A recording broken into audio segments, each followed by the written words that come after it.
बिस्मिल्लाहिर्रहमानिर्रहीम। असल बात के साथ मैं हूं इकबाल जंजुआ। नाज़रीन, आज 37 दिन के बाद आज़म स्वाति साहब अपने एक ट्वीट करने के वजह से जो सज़ा भुगत रहे थे उनकी ज़मानत हुई और रिहाई हुई। वो ट्वीट एक ऐसे शख्स के बारे में था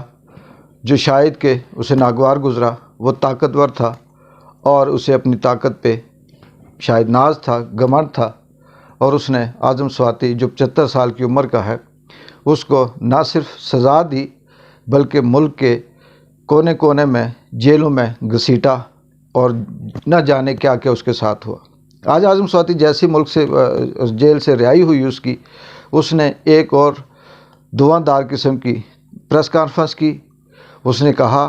कि मेरे साथ 37 दिनों में क्या हुआ ये मैं इमरान खान को लाहौर जाके बताऊंगा। और उसने फिर साबिक़ आर्मी चीफ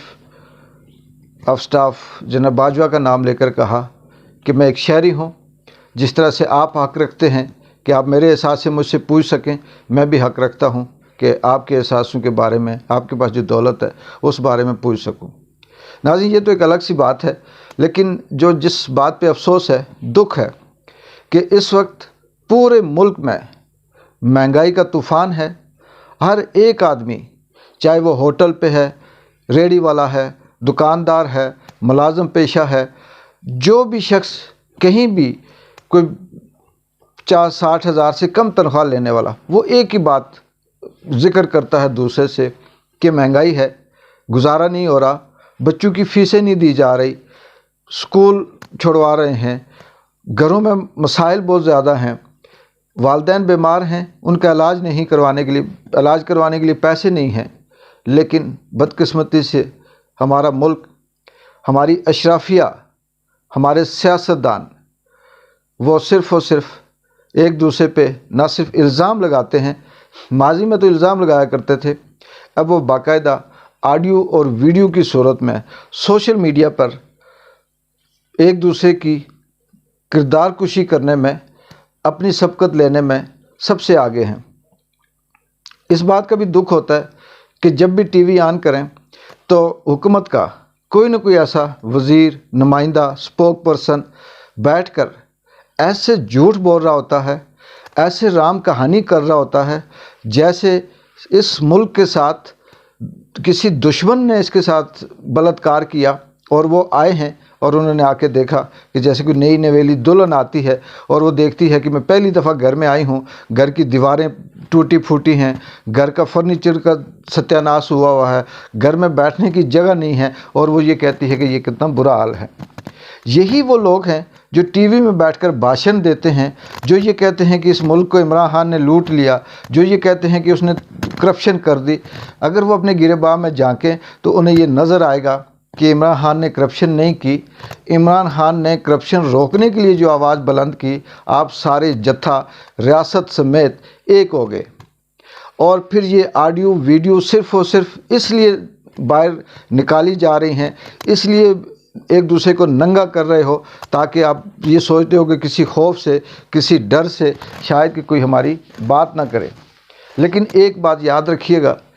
मैं अक्सर ये सोचता हूँ कि ऐसा नहीं है कि अगर आप इमरान खान की कोई ऑडियो और वीडियो लीक करते हैं या बनाते हैं, फेक बनाते हैं, उसको बदनाम करने की कोशिश करते हैं, तो दूसरी तरफ एक ऐसा शख्स वो आपकी जेन्युइन ऑडियो और वीडियो लीक कर देता है।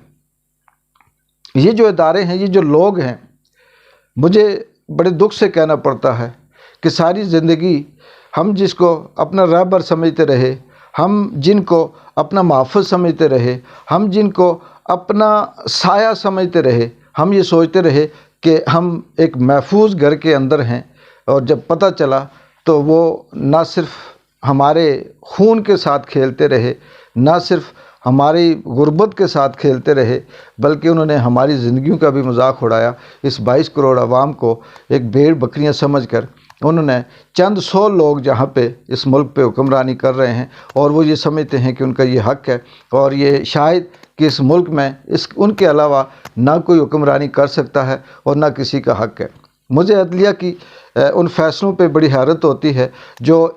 एक کمزور شخص کرتا ہے یا ایسا شخص کوئی ایسی حرکت کرے جس سے عدلیہ کے ساتھ نہیں بنتی تو اس کو ایسی ایسی سزائیں دی جاتی ہے، کبھی بلوچستان کی جیلوں میں، کبھی سندھ کی جیلوں میں، کبھی پولیس کے کسی جگہ پہ گھسیٹتی ہے، 50 FIR اس کے خلاف کرتی ہیں۔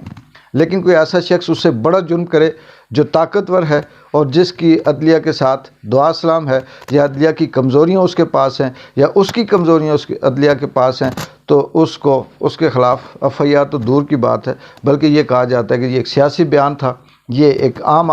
بات تھی اور یہ ایسا چلتا رہتا ہے۔ یہی وہ ناانصافی ہے، یہی وہ رول آف لا کی خلاف ورزی ہے جس کی وجہ سے ہمارے ملک میں نہ صرف بد امنی ہے، بد اعتمادی ہے، بلکہ بدحالی بھی ہم کہہ سکتے ہیں کہ ہے۔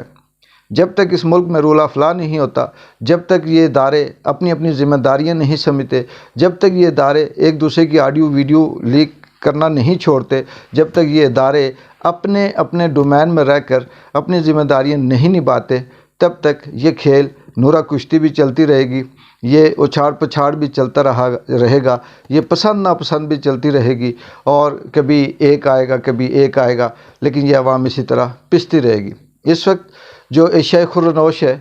اس کی اگر ہم دیکھیں تو ان کی قیمتوں کو دیکھ کر یہ لگتا ہے کہ شاید کہ آنے والے مزید چند سال عام انسان کے جینے کے لیے مشکل ہو جائیں، اور پھر ایک سلسلہ شروع ہو جائے، کچھ لوگ جو بہتر ہیں وہ اس ملک کو چھوڑ جائیں، جو غریب ہیں وہ اپنے آپ کو خودکشیاں کر سکتے ہیں۔ لیکن یہ جو جتھا ہے، یہ جو PDM ہے، یہ جو موجودہ رجیم چینج کی صورت میں زبردستی مسلط کیا ہوا ایک ٹولہ ہے، جو اپنے آپ کو یہ سمجھتا ہے کہ وہ عقل کل ہے، اور اللہ تعالیٰ نے ان کو شاید اس زمین پہ بھیجا، اپنے آپ کو یہ سمجھتے ہیں، اور جب تک وہ ہے تو یہ ملک، یہ عوام نہ ترقی کر سکتے ہیں، نہ سدھر سکتے ہیں، نہ امن آ سکتا ہے، نہ سکون آ سکتا ہے۔ ایک نیک دعا کے ساتھ اللہ تعالیٰ ہم سب پہ رحم کرے، اور اللہ تعالیٰ ہم پہ مہربان حکمران لائے مسلط کرے، یا ہم پہ ہمارا حکمران عام انسان کا درد رکھنے والا ہو۔ اقبال جنجوع کو اجازت دے۔ اللہ حافظ۔